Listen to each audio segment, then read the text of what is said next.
pessoal, tudo bem? Meu nome é Lucas Campos, sou gerente e supervisor do Jaleco Acadêmicos e hoje eu vou te mostrar como montar uma apresentação inesquecível. Mas calma, eu costumo ser bem sincero com o que eu falo. Quando eu digo inesquecível, não é no sentido de que eu vou te dar as ferramentas para você montar a melhor apresentação da sua vida.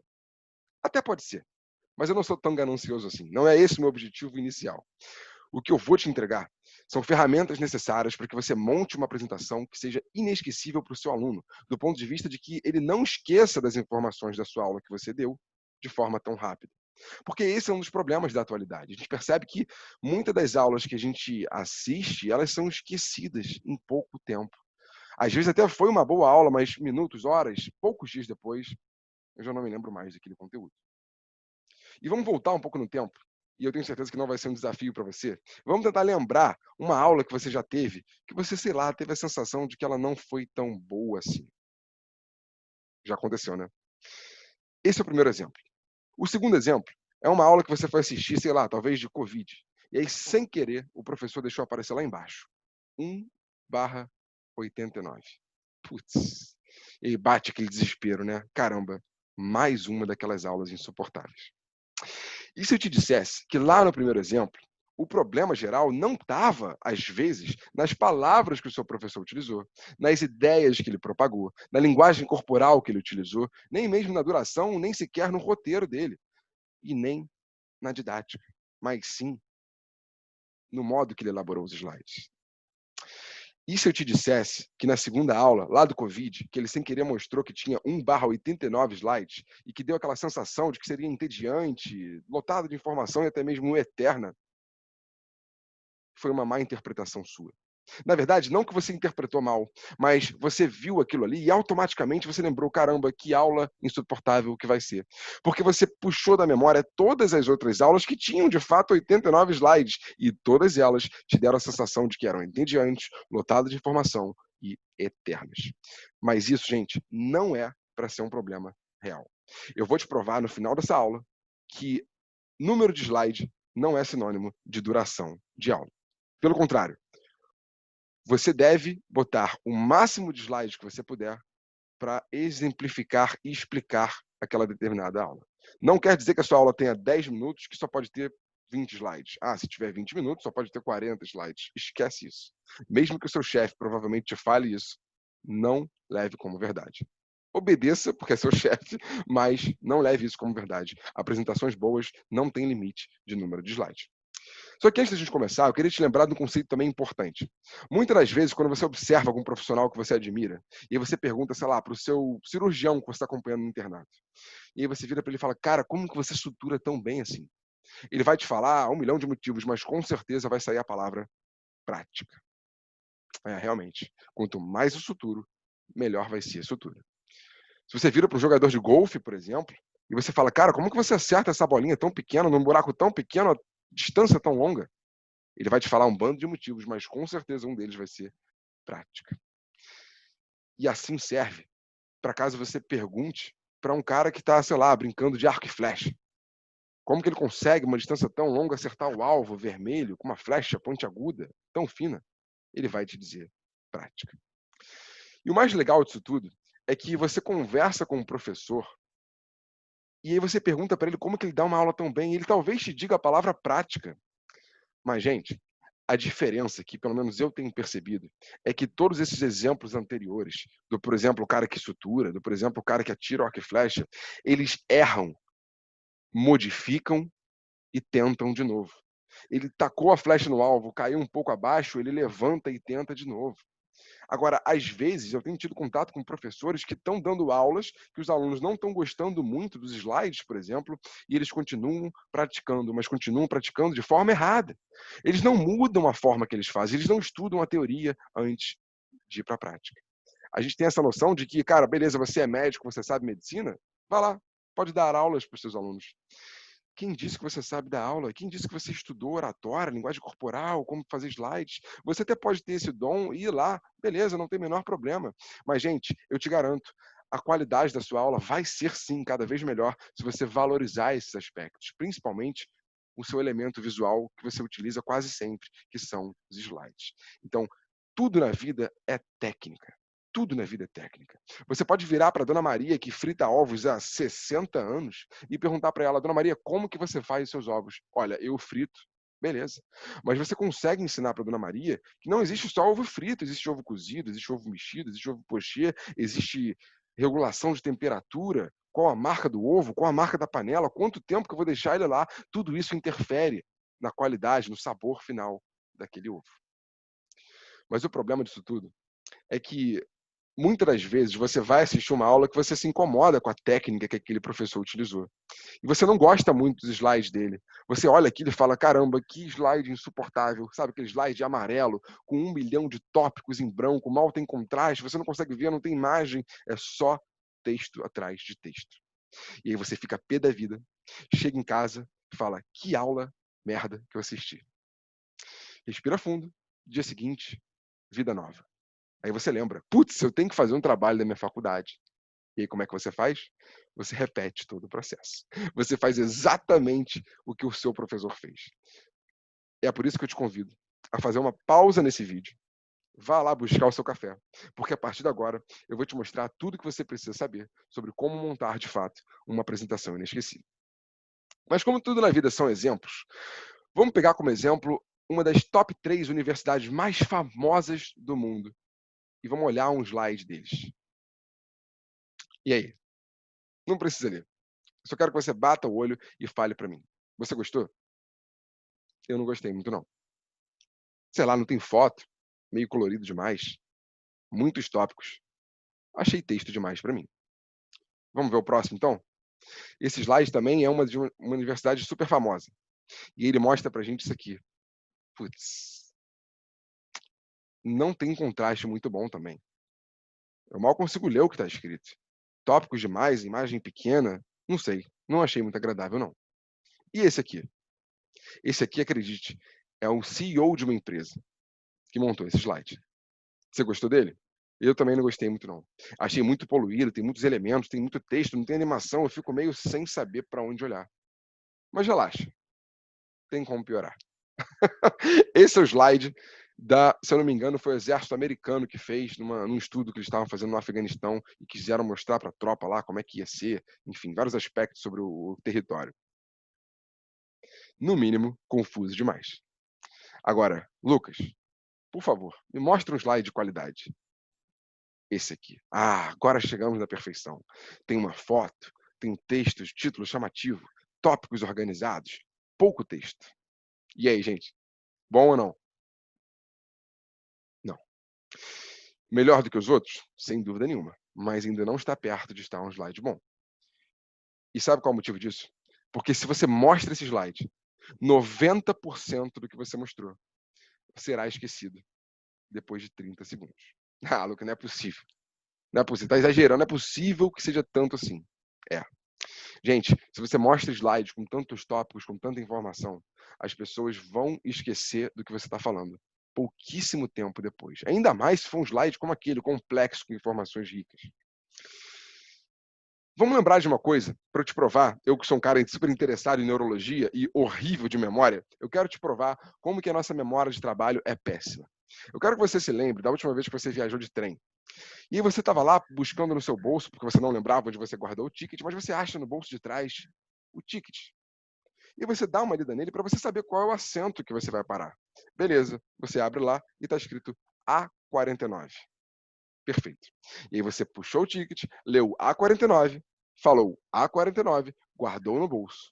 O que acontece 3 minutos depois, quando o trem chega? Qual é o número do meu assento mesmo? E aí você pega de novo o ticket e lê A49. Tem pessoas que vão lendo A49, A49, A49, até de fato chegar no A49. Para a gente ver como que a nossa memória de trabalho é ruim. A gente tem a tendência de esquecer determinadas coisas que não foram bem fixadas no nosso cérebro de maneira rápida.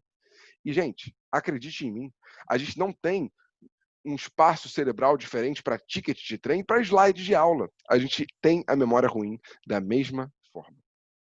E tem uma frase de um neurologista que eu gosto muito, que ele diz o seguinte: se as empresas tivessem a mesma consideração pelo próprio negócio que elas têm com as suas apresentações, a maioria iria à falência.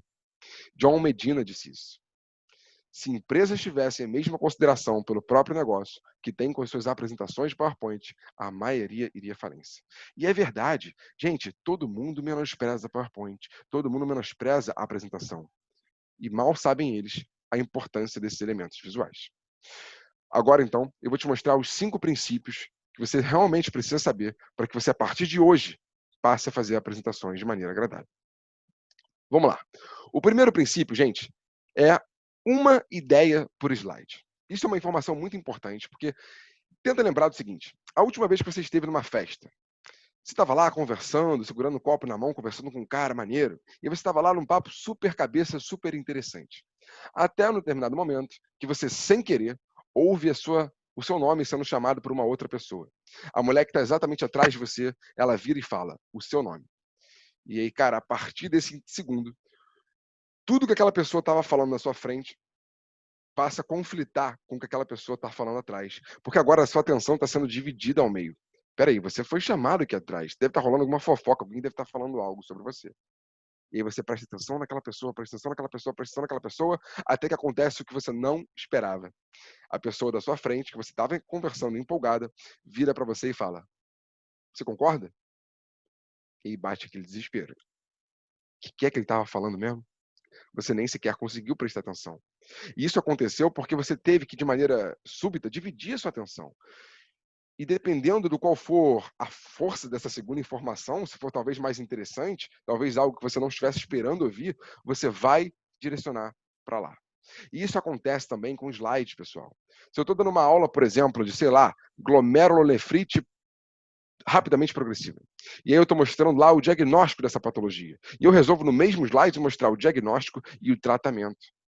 E aí eu mostro para vocês que o diagnóstico é teste sorológico, tratamento, metilprednisolona, prednisona, ciclofosfamida, rituximab, plasmaférese. Só que, gente, não é essa a melhor forma de organizar. E se eu provasse para vocês que uma ideia por slide é o que de fato a gente consegue absorver? Se você coloca diagnóstico e tratamento, são informações muito valiosas, elas não devem estar no mesmo slide. Não faça dessa forma. Tire esses elementos, coloque em um slide só. Como investigar? E aí você fala testes sorológicos, como por exemplo, esses aqui, o ANCA, o anticorpo antimembrana basal glomerular, complemento, FAN, crioglobulinas. E na hora de tratar aquele paciente, existem várias drogas que você pode utilizar, como, por exemplo, a metilprednisolona, prednisona, ciclofosfamida e rituximab.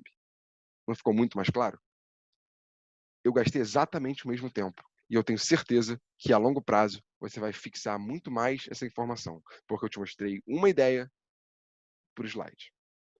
Bobo, simples e muito eficaz. Segundo princípio, gente, evite textos nos seus slides. Não coloquem slides cheios de informação, cheio de texto. Imagina que eu quero falar para vocês sobre o padrão de dor de uma cefaleia, de uma dor de cabeça. E a gente está falando exatamente sobre a enxaqueca. Como é que é a dor da enxaqueca? E eu te mostro o seguinte slide. Olha, a dor da enxaqueca ela não é uma dor típica, mas geralmente ela pode ser de moderada a grave, ter o caráter pulsátil, em geral de um lado só, costuma piorar com a atividade física, dura mais ou menos aí de 4 a 72 horas e pode melhorar com o vômito e com sono. Esse é o típico slide que provavelmente você já teve aula dessa maneira. E, particularmente, eu acho que me incomoda muito, não só pelo fato do slide ser ruim, mas por ter tanta informação escrita que o professor ele vai ler o slide. E aí dá aquela sensação de, caramba, será que eu precisava mesmo de um neurologista para ler os slides? Incomoda um pouco. Que tal você parar para pensar e perceber que a gente está falando de uma dor de cabeça que é mais comum em mulher e que costuma ser mais de um lado? Você acha que essa foto aqui é boa para isso? E aí eu consigo pontuar nesse outro lado do slide, que também está numa cor representativa, que tem tudo a ver com a outra, né? Por exemplo, um laranja, um vermelho, que não teria muita sincronia. E aí eu coloco lá que a dor é moderada a grave, que a dor é de caráter pulsátil. E aí eu não preciso só ficar lendo o slide, eu posso falar, por exemplo, que a dor é pulsátil, e aí eu paro minha aula, começo a explicar o que é uma dor pulsátil, que latejante, parece que constantemente vai apertando, e você vai desenvolvendo. Que ela é unilateral, que ela dura de 4 a 72 horas, que alivia ao vomitar e dormir e que piora com a atividade física. Exatamente a mesma ideia, só que mostrado de uma maneira muito mais eficaz do ponto de vista de memorização no cérebro das pessoas. Terceiro princípio, pessoal, muito importante. Dê valor ao que de fato é importante. Saiba valorizar as coisas na sua devida proporção. Isso é uma coisa que eu gosto muito de falar numa aula de oratória, que muitas vezes quando a gente vai gesticular, por exemplo, com as mãos, muitas pessoas fazem assim o tempo todo, tá falando aqui, aí gesticula, gesticula, gesticula. Em tese, isso é ruim, porque você gesticular demais é uma coisa que distrai a população, distrai os seus ouvintes. Mas nesse exemplo, pessoal, às vezes não tem tanto problema você gesticular se você for um cara enérgico. Você pode compensar por várias outras maneiras e ainda assim cometer o erro de gesticular demais. Mas, na minha opinião, sabe qual é o problema de fazer isso? Que você acaba não dando o valor àquele determinado ato. Então vamos relembrar aqui uma brincadeira bobíssima, né, que a gente fazia aí, algumas pessoas faziam lá, uma brincadeira super de mau gosto na infância, de estar no mar, por exemplo, fingindo que está afogando, pede socorro, seu amigo vai correndo te ajudar, aí você fala que é brincadeira. Aí depois você está se afogando de novo, fingindo, pede socorro, seu amigo vai correndo e você fala que é brincadeira. Quando você realmente precisar daquilo, aquele seu ato de se afogar não mais vai ser valorizado. E você pode acabar morrendo literalmente afogado. Isso é a mesma coisa para gesticulação. Se eu estou falando com vocês, e aí eu toda hora gesticulo dessa maneira, tudo que eu falo dessa maneira, se eu estou representando uma pessoa alta, eu estou falando isso, eu estou falando que ela fala alto, eu estou falando isso, é sempre igual. Agora, se em determinado momento eu digo que aquela pessoa é alta e que ela estava falando alto demais, que incomodou o meu ouvido, e eu gesticulo de maneira que faz sentido com o que eu estou falando, isso é muito mais eficaz. E é a mesma coisa para o slide, pessoal. Você tem que saber valorizar aquilo que é de fato importante e colocar o seu determinado valor naquilo. Só que antes de eu te mostrar qual é o meu ponto, eu queria te lembrar de uma verdade que você vai passar a perceber daqui para frente. Toda vez que os seus olhos detectarem objetos que estejam se movendo, que estejam com cores chamativas, que estejam contrastando e que sejam grandes, você vai olhar para eles. Toda vez que tiver um objeto se mexendo, ou um objeto com cores chamativas, ou que façam um contraste com o fundo, ou que sejam grandes, você vai olhar para eles. Que se mexem, que têm cores chamativas, que façam contraste, que sejam grandes. Imagina o seguinte exemplo. Você está conversando na sala de estar com a sua amiga. Você adora ela, o papo está fluido, você está amando aquela companhia. Só que, gente, a TV no fundo está ligada. E aí, se do nada aparece uma cena que tenha movimentação, com cores chamativas, que faça contraste, e que geralmente a TV é grande demais e por isso chama atenção, você vai olhar para lá. Então, por isso, eu quero te trazer um conceito que até vai ser um pouco difícil de engolir, porque é muito fora do habitual que a gente está acostumado, que é o valor a determinadas coisas no seu slide. Geralmente, você vai ver que as pessoas colocam um título grandão e os subtópicos pequenos. Sabe por quê? Porque é assim num livro, é assim numa carta, é assim em várias coisas. O título, que é o principal assunto daquela questão, é maior e os subtópicos vão ficando ali, de tamanho menor. Por isso que o slide, geralmente, de fator de risco de determinada doença, ele é mostrado dessa forma. Só que se a gente para pensar, qual dessas informações aí é a menos importante? Gente, se eu estou estudando os fatores de risco de uma doença, o que menos importa nesse slide é a palavra fator de risco. São essas 3 palavras. Então não é para fator de risco estar maior. O que você quer que o aluno saia absorvendo dessa aula não é fator de risco, mas sim diabetes, hipertensão, sedentarismo, tabagismo e obesidade. Então, inverta esse padrão. Faça com que o realmente importa fique maior nos seus slides. Se você quer falar de, por exemplo, gatilhos de enxaqueca, o que é que gera dor de cabeça no paciente que é enxaquecoso, você geralmente vai mostrar um slide como esse, no qual o gatilho está grandão, ocupando metade do slide, e você vai pontuando cada gatilho em específico. Só que, gente, a palavra gatilho não pode ter o mesmo valor que as outras. Então, coloque ela de lado e vá pontuando a mesma coisa de tamanho maior. Parece bobeira? Parece, mas faz total diferença. Ou então, Lucas, olha só, eu não gostei muito desse slide, porque ele não tem foto, e eu concordo com você. Então, vamos fazer diferente? Que tal eu mostrar assim, ó, gatilho? São esses aqui. Pá, pá, pá. E aí eu vou falando cada um deles. Lucas, não sei. Eu tô achando esses gatilhos tão importantes que eu queria frisar com as pessoas, cada um deles. Tudo bem, se fosse uma lista de 15, talvez eu não quisesse frisar todos, mas esses aqui são muito importantes. Beleza. Então vamos fazer ainda melhor? Gatilho, estresse, jejum, mudança de tempo e por aí vai. E percebam, pessoal, que eu não estou colocando uma foto qualquer, que eu não estou colocando um título qualquer e nem sequer uma cor de fonte qualquer. Perceba que a cor de fonte tem tudo a ver com o que eu estou representando. Você pega essa aqui, por exemplo, eu roubei a cor verde lá do relógio que está no prato. Eu não utilizei, por exemplo, um amarelo que não tem no slide. Eu não utilizei, por exemplo, aqui um verde que não tem no slide. Não, eu roubei da cor da camisa da pessoa que eu estou representando. Então, você mostrar coisas que são importantes de maneira que faça impacto é muito mais fidedigno, é muito mais eficaz do ponto de vista de armazenamento de informação para o seu público. Então, saiba valorizar aquilo que é importante. Se você está mostrando uma lista de fatores de risco, uma lista de gatilhos de enxaqueca e mudança de tempo não é importante, não faça como eu fiz agora. Não demonstre ela com uma foto estourada, com uma fonte agradável. Porque se ela não for tão importante assim, você faça isso com as outras e quando for o horário de colocar essa aí, você só pontua para as pessoas terem a noção do que é importante e de que não é tão importante assim. Passando pelo quarto princípio, vamos falar agora, pessoal, sobre seja você o maestro da sua aula. Isso é um problema que é muito clássico na maior parte dos professores. A gente esquece o poder do contraste das informações. A gente esquece que é na hora de contrastar a informação que você consegue guiar o foco daquela pessoa. É nesse momento que você consegue conduzir os olhos da sua audiência como se fosse um laser para um gatinho. Você escolhe exatamente para onde ela vai olhar. Se você coloca um slide como esse, cara, beleza, ela até pode começar olhando matemática, porque matemática está primeiro. Mas sabe qual é o problema? Que às vezes eu estou falando sobre matemática, mas você está lá, ó, lendo história. Putz, você está desviando a atenção. Então não faça dessa forma. Contraste as informações. Coloque matemática importante quando você estiver falando de matemática. E aí na hora de física, você contrasta física, geografia, português, história, biologia.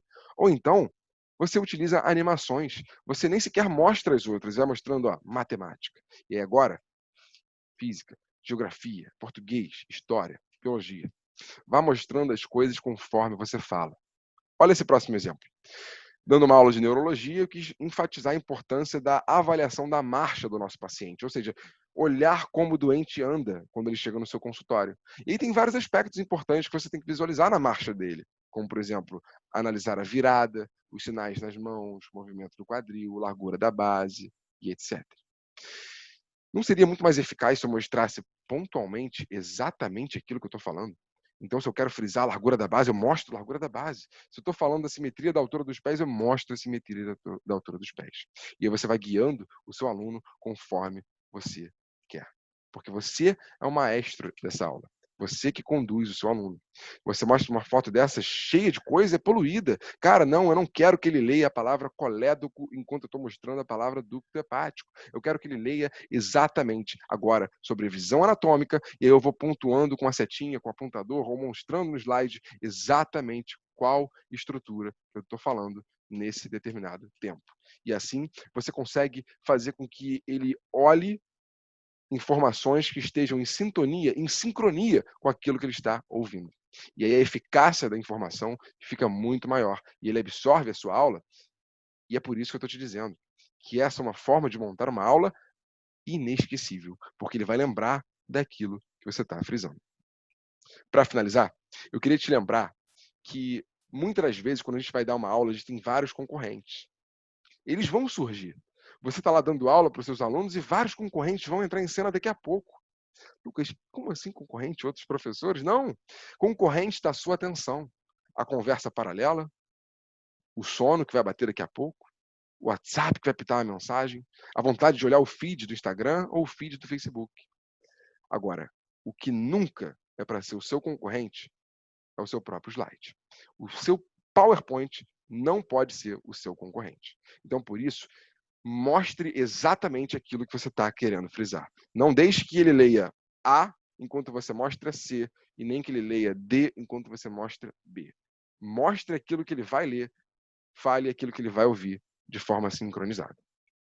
Para finalizar esse tema de contraste, gente, Uma informação crucial aqui, que muitas pessoas também erram nisso quando vão fazer uma apresentação. E aí, muitas das vezes que você vai querer mostrar algo simples, um slide bobo, tá? Um slide com fundo claro, um slide com fundo específico, com uma palavra. Muitas pessoas têm o hábito de colocar assim, ó, insira seu texto aqui. Só que, por mais bobo que isso pareça, o branco é uma cor muito brilhosa, muito chamativa. E lembra de um princípio fundamental, gente. O slide não é e nunca deverá ser o foco do seu aluno. Você vai utilizar o slide como o seu auxílio, como algo que vai te ajudar. O foco da sua aula é você. Você tem que chamar mais atenção, você tem que contrastar mais, você tem que ser maior, você tem que ser o guia da sua aula. O slide é para te ajudar. É até um problema eu estar falando isso, é até uma hipocrisia, porque meu slide está gigantesco aqui e eu estou pequenininho, né?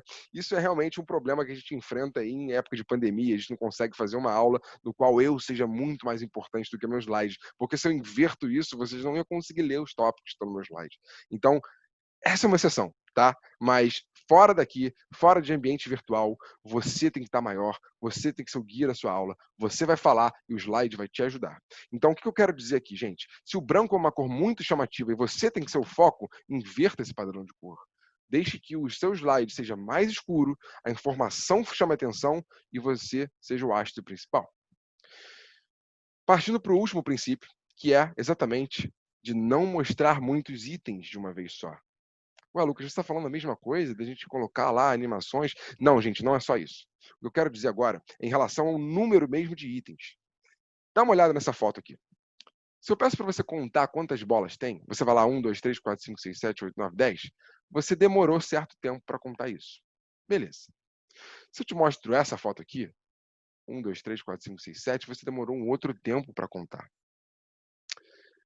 Sabe quanto tempo você demorou para contar que tem 7 elementos nessa foto? 1,2 segundos em média. 1,2 segundos para contar que tem 7 elementos. Se eu reduzisse isso para menos 2 elementos, ou seja, de 7 elementos para 5 elementos, quanto tempo você demora para contar? Você não demora para contar, porque você nem sequer conta. Você bate o olho e você já sabe quantas coisas tem. Então, aqui você demora 1,2 segundos, aqui você demora mais ou menos 0,2 segundos. Aqui 1,2, aqui 0,2. Gente, isso é mais ou menos uma diferença de mais de 500%. Então, olha que interessante. Se você coloca muitos elementos visuais num determinado slide, num único slide, você faz com que o cérebro do seu ouvinte tenha um gasto temporal, um gasto energético muito maior, caso você mostrasse, por exemplo, menos elementos. Então, olha que bobeira. De 7 para 5, teve uma diferença de 1,2 para 0,2. Gente, você multiplica um pelo outro, são 6 vezes, né? 0,2, 6 vezes dá 1,2. Então é muita diferença. Isso tudo por 2 elementos a mais. Então, o que eu quero dizer com esse slide? Que você não deve, por favor, demonstrar vários itens no mesmo slide. Vários itens no mesmo slide é péssimo. Não faça isso. Pelo contrário, use até 6 elementos. Esse é o seu número-chave. 6 elementos. Algumas pessoas falam 7, outras falam 6. Tudo bem. Vamos colocar aí 7 como um exagero. A partir disso, pessoal, desmembre o seu slide. Você quer colocar muita informação numa coisa só? Porque, sei lá, você está falando de fatores de risco de uma doença. E, Lucas, tem 10 fatores de risco, tudo bem. 5 num slide, 5 no outro. Ou são todos os fatores de risco que são importantes? Um slide para cada, com foto estourada. Não, Lucas, olha só, são 5 fatores de risco importantes, os outros são mais ou menos. Representa esses com foto, mostra eles maior, e o resto você coloca menor. Só para o seu aluno saber que eles existem, mas que ele saiba frisar o que de fato importa. Nunca na sua aula coloque muitos elementos, porque isso vai fazer com que o cérebro dele tenha duas opções. Ter um gasto energético absurdo para absorver aquilo, ou ignorar aquilo. Qual que você acha que ele vai optar? Ignorar o que você está mostrando. E é por isso que eu estou dizendo que a sua apresentação ela vai ser esquecível se você utilizar de todos esses erros que eu te mostrei agora.